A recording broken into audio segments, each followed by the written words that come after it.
Welcome back, everyone, to Aspire to Lead. I'm so happy to have you back this week. We have a phenomenal guest, a friend of the show, someone who's been on multiple times, Todd Nesloney, who is the co-author of Kids Deserve It. He's actually an author of 6 books. He's got a podcast and works with TEPSA. He's a speaker, consultant, does a ton of work in the educational space, and I cannot wait to have this wonderful conversation as he's about to announce something on the show. But before we dive in, I'm thrilled to announce that I'm one of 10 expert speakers at the Thrive Conference.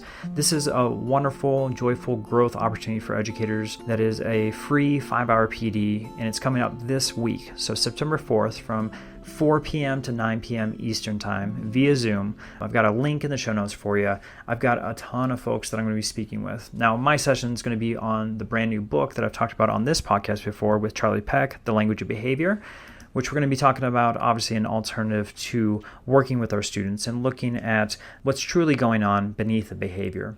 But I have so many friends here that have been on the podcast that are going to be a part of this fantastic event. So, of course, Mitch Weathers, you know him from the podcast. We've got Jonathan Cranford, Chad Strowski, Allison Apsey, Eric Francis. All these folks have been on Aspire Lead before, and they're going to give a ton of free content with this event. The other thing I love about this is it's not just a presentation that you're going to consistently get from us. This is actually a conversation. So some of the topics are PLCs against humanity, art that makes kids better learners, fearless instruction, and the art of ISS. So make sure you're putting this on your calendar, signing up for free, and looking at the show notes or going to joshsamper.com to get the link to sign up, because you don't want to miss this opportunity to connect, learn, and leave feeling absolutely energized about the possibility of your classroom, your campus, or your district. All right, I'm so excited, like I said before, to talk with my great friend Todd Nesloney as we're going to be diving into a very important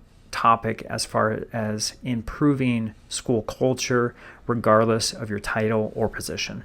Welcome to Aspire to Lead, where we empower educators and school leaders to grow, inspire, and thrive. I'm your host, Joshua Stamper, author, speaker, and leadership coach, bringing you conversations that spark transformation, challenge the status quo in education, and equip you to making a lasting impact on your campus or in your district. For more information and resources, visit joshstamper.com as we're looking to ascend to new leadership heights together. Welcome back, Aspire Leaders, and I am so pumped, excited, overjoyed. I run out of words for the person that's on the screen because he's one of my favorite friend of mine and has been on the podcast many, many times. And I want him on here more. That's really what it comes down to, just to hang out with him. So Todd Nesloney, thank you so much for being on Aspire to Lead once again. Hey, man, I'm thrilled to be here. I mean, when are we just going to start hosting this together? Clearly, me being here is just so much fun. So, no, I'm thrilled to be a part of this. Thank you again for asking me, Josh. You know, any chance I get to hang out with you, since you abandoned me in my home state, I will take that opportunity. Yes, you keep reminding me that I no longer reside. I will never let you forget. You left me to go to some state called Colorado instead of the easy state of Texas. I know, but I'm currently looking at a beautiful mountain as I speak to you, and it's hard. No hate to Coloradians or whatever the word is, but I miss having Josh within driving distance. So just saying. I know. I miss you too, buddy. Well, I don't know if folks realize this, but you're a big reason why this podcast even exists. So it's crazy still. I know. 8 years ago, over 8 years ago, which is insane to say. Yeah. We got together at your campus. I saw you do the Kids Deserve It podcast for the first time. And I was just blown away by the experience. And I was like, I think I should do that. What if I did for aspiring leaders? And you were my biggest cheerleader, man. I used you as a huge resource. So this podcast and many other things, including my book, probably wouldn't have existed without the influence of Todd Nesloney. So huge shout out to you. And I probably knew you had a ton on your plate to even say, like, we should do this together. But that's the dream. Any time to be able to work with you, buddy, is huge. But the reason I wanted you on is because there's some exciting news. You have a course launched, and I know folks are getting into the school year and always looking for additional professional development or things to tap into to help themselves. And regardless of where you are in education, will you just share a little bit about this phenomenal course that you created called Culture Unleashed? Yeah. So, you know, this has been years in the process. And part of my reasoning and thinking behind this is I feel like, as educators, we have to be continual learners because all we do every day is ask kids to learn new stuff. So why aren't we learning new stuff as well? So I'm always consuming new information, pushing myself, getting uncomfortable in different ways. And as I was working with different schools and districts and companies on things, some of the conversations that come up is like, well, the book's great, but it doesn't have everything. Or we loved having you in person, but we couldn't take notes fast enough. Or how are we supposed to remember all this? And so I was thinking, how can I create a resource that's easy for any type of learner to access? And that's when I thought, I want to do a course. But I was like, I feel like sometimes we can take an easy way out as educators. And I really wanted to spoil them. I really wanted to have high quality videos because I know when I do my learning, really well done podcasts speak to me. Really well done videos reach me. And they don't have to be a professional editor was in there, but I love seeing those things come across my social media or whatever I'm consuming. So I worked with a videographer down in Nashville, spent a day and a half down there recording forever. Definitely the longest I have ever talked in my life. And then spent 6 months to a year editing everything, putting it all in, making all the handouts. Because I'm you don't just want video. Again, I want to make something that you could have. You're an audio learner? Great. Here's the audio part. You need the visuals? Here's the visuals. You need downloads? Here's the downloads. You doing this by yourself? Here is your course by course walkthrough. Do it by yourself. Doing it with a group? Here is a workbook you can do with a group. And then I also know, I want stuff to have access whenever I want it. There's nothing more annoying than me finding something awesome and then realizing in a year I have to pay again to re-up. And I get it. I know why that's done. I'm not. But for me, it's I don't need to be nickel and diming people. So I wanted this course to be full lifetime access. Anytime you need to go back, go back. Anytime you need access to reach me, reach me. So that's kind of the whole thought process behind this is I wanted to create something that was more in depth than my books may have been, more time with me than just me coming to speak may have been, or seeing something on social media. I wanted the people to have access to that kind of information, no matter when they are and where they are. And I feel and I will humble brag on this part, but I feel I really created a course for anybody in education. And that was really my goal. Was I really wanted to have a course that whether you're in your first year, your 50th year, whether you are district, campus, whether you just show up 2 times a week and that's your job title, there's stuff for you no matter where you find yourself in your career. And I feel I really created something like that. And I'm really, really proud of it. And it is definitely the one thing I have created that has taken me the longest. So I'm super proud of it because of the amount of time I spent creating this thing. Yeah, so it's definitely my longest time spent making something. Well, and that says a lot because you made so many different things. So huge testament to you and just the longevity of the project. But also, I've seen the videos. They are extremely high quality. They're extremely well done. And also just the resources that are provided. You talk about a workbook. It's interactive and it's 173 pages. It's no joke. Put your heart and soul into this thing. And so I definitely wanted to let folks know, I've taken the course, I've seen it.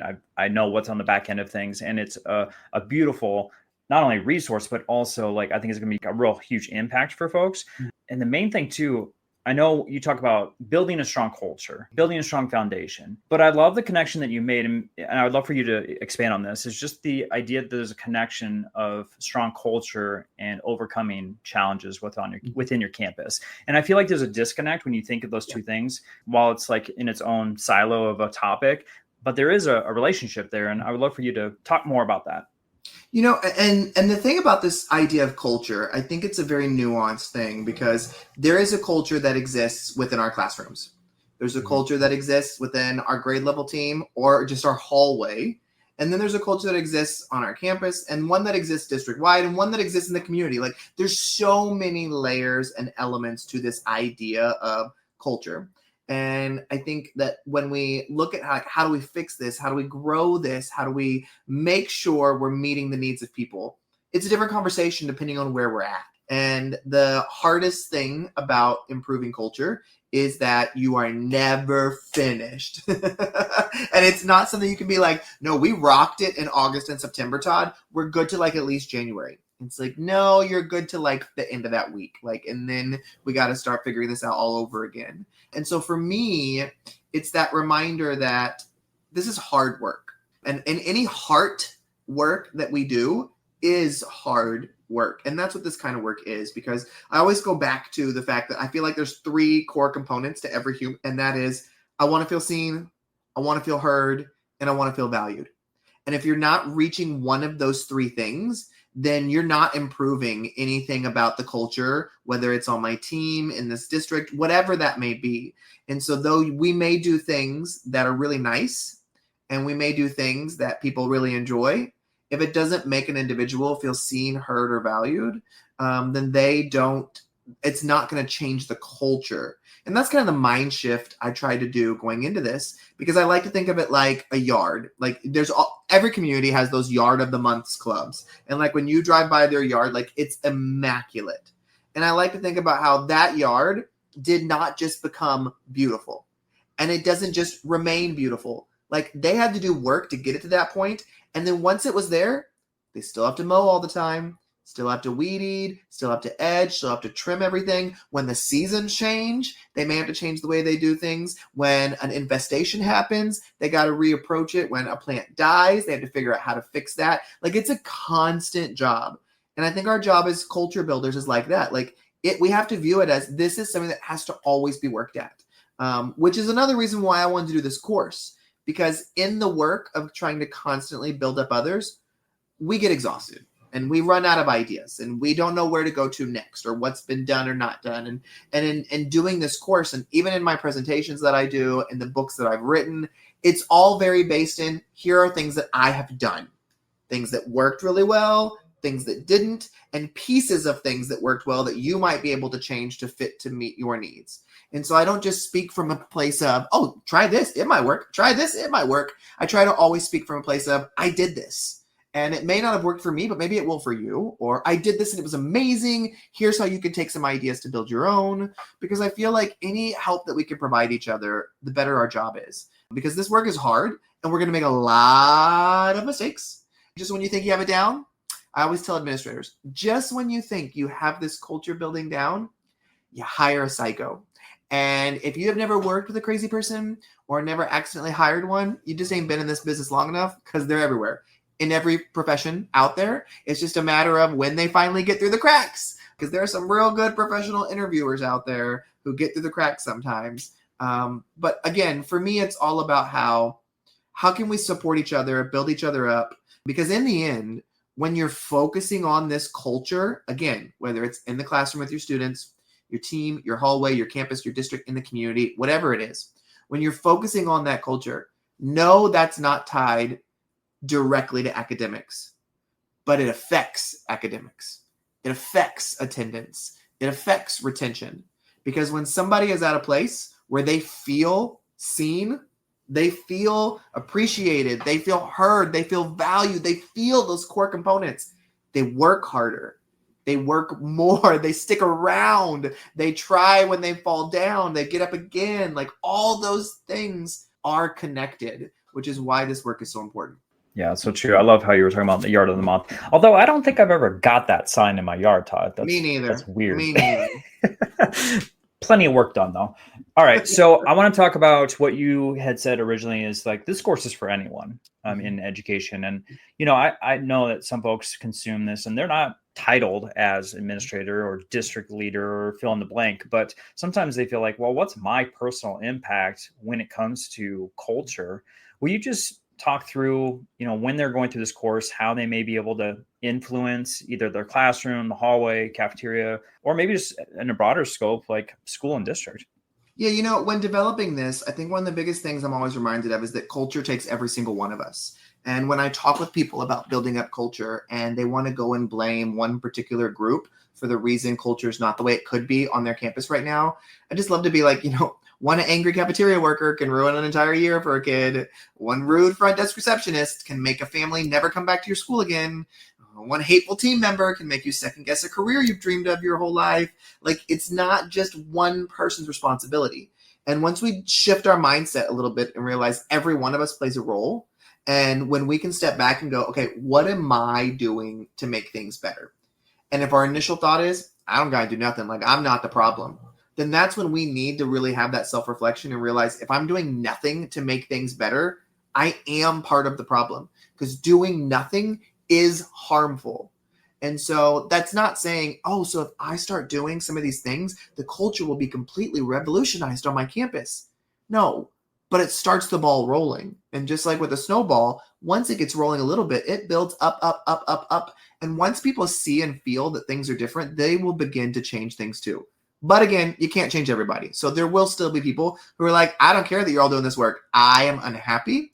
I am negative. It's just who I am, and you're not going to change me. And I think we have to look at that a little bit differently. But to answer your question about, that whole mindset of what role do I play? I think when building this course, I really wanted to make it one where no matter your role, you could come in and find pieces that fit you.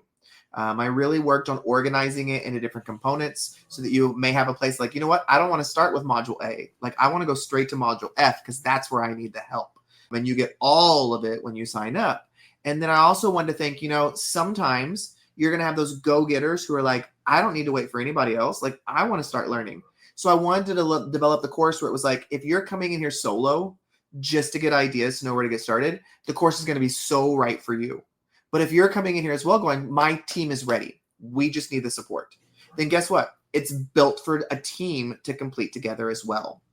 And so that's kind of where that thinking came of, no matter who you are or the way you're doing it. Like I really tried to be very intentional, even with the 173-page workbook I created that goes along with the course. I really tried to be intentional that no matter if you're doing that workbook by yourself, it's great for that self-reflection piece, which is so important in learning. But maybe you're doing it with a group and you're like, great, Todd, I want to do your course, but like, I don't want to have to develop the questions we talk about every week. I don't want to have to great, Todd already did it for me. I wanted to take all that extra out there. So it's like, here's just the goodness. But then at the same time, I know you may hear about great things like this and think, great, but maybe it's not for me. Like, I don't want to invest in that if it's not what I need. So I was very intentional about now that my course is out there, like if you go check out my course, you can just click on a free trial and you can get 9 of the videos, at least one video in every single module. And you can check it out and see, this isn't the quality that I need for my learning. And great, then be done. Or you can say, okay, I like this. And then when you do that, then you get a free code that gets you a discount off too, because that was one of the hardest things for me was pricing a course. I know, Josh, you've made stuff too. And I feel so awkward in pricing myself. And so I worked with a group who just said, they worked with me on the course and they said, okay, you need to price it for what the value is. And then throughout any work that you do, you can give discounts and mark it down for people to whatever, but it needs to be priced at the value of content. And I've got over 8 hours of content. I've got hundreds of ideas in there. I've got all these downloadables for you in addition to the workbook and all this stuff that we had to price it at a price that was the value. And then I hand out discount codes. And people that are signed up on my email list, they get discounts every week of like, hey, you want to check this out? Here it is discounted. Hey, you want this for your whole crew? Let me work on a discount that works within your budget. Like I'm not afraid to do that because I so believe in this message. But I know, like I said earlier, there's all kinds of learners. Like I want to learn by myself. I need my team to do this. And so I really want to be cognizant of all those types when building this out. Awesome. So if they want a discount code, they could go sign up for your email newsletter. Yep. Is that what I heard? Yeah. And you can just reach out to me and say, Todd, I saw you on Aspire to Lead. I love the course. I checked out the free preview because when you sign up for the free preview as well, okay. I have 3 little automated emails that go out every couple of days. And on the third one, it's like, hey, now that you've had some time to check out the course, if you love it, here's a discount code. So that's automatically written into the communication that I have too. So even just trying the preview, after getting a couple emails from me, the discount code's there right away. So that's what I always tell people is don't ever just go and say, oh, Todd said it was amazing, I need to buy it. No, check out the free preview and make sure it's a fit for you and your learning style. If it is, then great. I'd love to work with you on how to make this affordable for you. But yeah, I'm very much of a don't ever buy anything just because somebody said it was amazing. Like if you have the opportunity to test it out, always test it out to see if it's a fit for you. For sure. Well, I want my listeners to make sure that they take that opportunity. I want to discuss something else. You had talked about hey, our culture is feeling real good right now. Well, of course it is because it's the beginning of the school year and everyone's feeling great after summer. But I know as the school year goes on, we're starting to get lower with our excitement. Maybe we're getting a little more stressed. And I know you do have a section within the course talking about like boosting morale for the campus. So if someone's listening right now and they know, okay, I'm going to need something in October because our staff always tends to feel it in that month. Is there something that you would highlight from the course that, they could get into to, maybe enhance their campus culture just for a little boost? Yeah, and that's kind of also what we thought about when developing the courses. No matter when you dive into this, whether it's the beginning of the school year, a summer, or it's just November and you're like done and you just need something, I really kind of wanted to make it accessible to meet your needs whenever. And so there are 8 modules that are part of the course. And you brought up a great one, which is one of my favorite modules, which is the boosting morale and bringing people together. And so I really tried to think of when we're at our lowest, what are some easy things we can do? And again, whether it's the classroom or whether it's the campus, because I know some people are going to watch this and go, I need stuff for me and my students. Yeah, the campus stuff is great, but I also need to improve the culture with my students.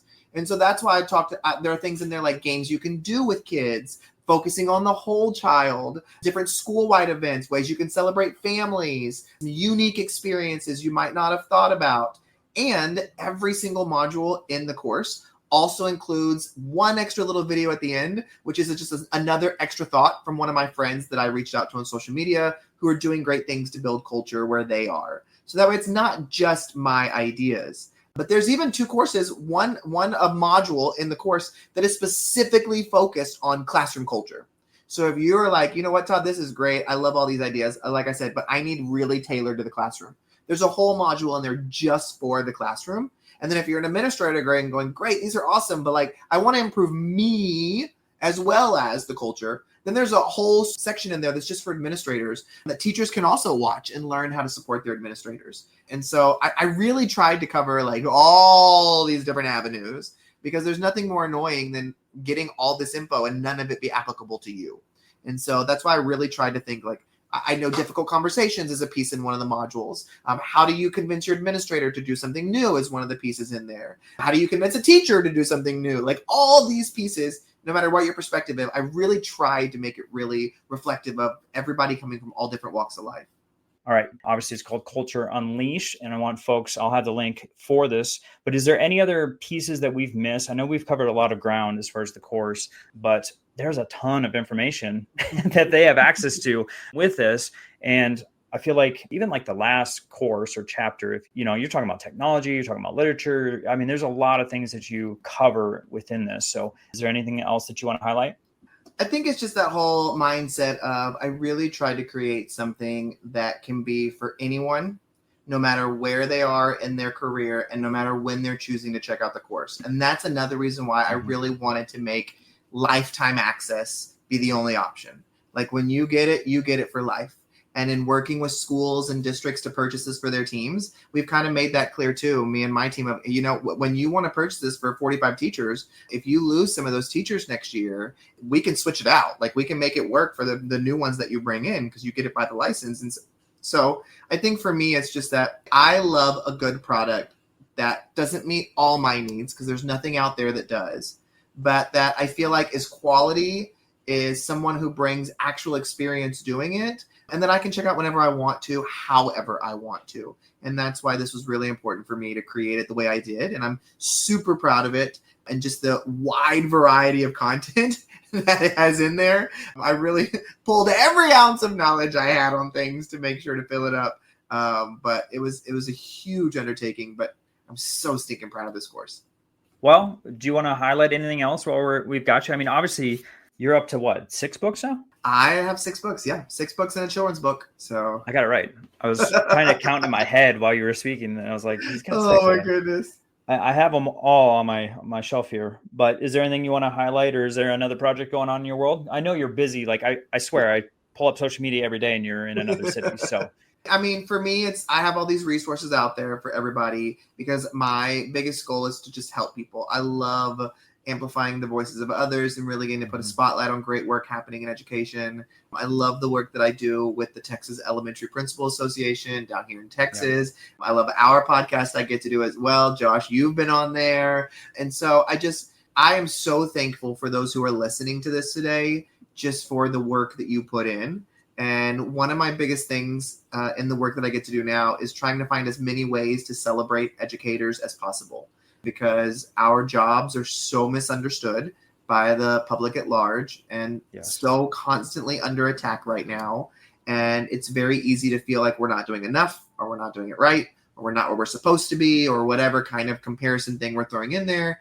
And I think I constantly want to be that voice that is just there to lift others up and to shine that spotlight on all the great things happening in education, which is why I love working so much with schools, districts, and companies nationwide, is just that opportunity just to get to pour into people, give them actionable stuff, but also just speak to the heart a little bit, because I think we've lost a little bit of that sometimes in working with educators, and so much focus on standardized testing and scores and all these other things. We forget that we're dealing with people too. And so I absolutely love getting to work hand in hand with schools and districts and getting to do that all the time as well.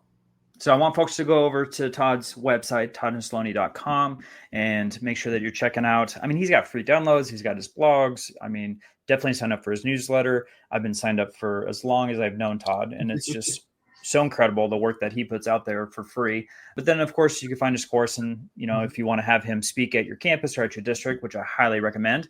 I think I've seen you, buddy, talk more than anyone else in the world. And you do a great job. There's so much more that I want folks to connect with you on. So, what's another way, Todd, outside of your website, that folks can connect with you and get more of your resources? Yeah, I mean, I'm everywhere, unfortunately. All the social media, everywhere. I love to send people to my website just because everything's localized there. So whether you need to find out what my social media is, you want to check out the course, read a blog, check out the book, book me, check out videos I have, whatever you want to do. I try to really beef up the website where everything's there. But I'm Tech Ninja Todd on most of social media. Otherwise, if I'm not that, I'm Todd Nesloney. But yeah, I love connecting and helping others. So any way I can support, let me know. Very cool. Well, of course, I'll have everything in the show notes for everyone. So obviously the first place you need to go is toddnesloney.com. And then, of course, hit that link for this course, because you're going to see just a gorgeous and wonderful resource that you can connect with right away. It's simple. It's easy. It's something that's going to make a huge impact on your campus. You're going to see, obviously, that ripple effect with how it affects teachers, students, community, and your parents. And so I love everything that you've been putting out there, Todd, and especially this course. I have access. I've been able to consume, and it's phenomenal. So, but again, like Todd said, don't take my word for it. Jump in, get your free, there's 9 of them that you get access to for free. Check it out for yourself, see if it works for you. But I highly recommend it, and highly recommend everything that Todd is doing as far as his speaking, his consulting, obviously his books. I'm a huge fan, and absolutely love all the content. So with that, Todd, thank you for being the very first guest on this podcast, Spider Lead, but for being here consistently for 8 years. And for everyone listening, go back, listen to all the wisdom that Todd has dropped over the last almost decade here, as we're getting longer in the tooth as a podcast. But with that, bud, I just appreciate you so much. Thanks so much, Josh. It's feeling is mutual. This podcast is a proud member of the Teach Better Podcast Network. Better today, better tomorrow, and the podcast to get you there. Explore more podcasts at www.teachbetterpodcastnetwork.com. We'll see you on the next episode.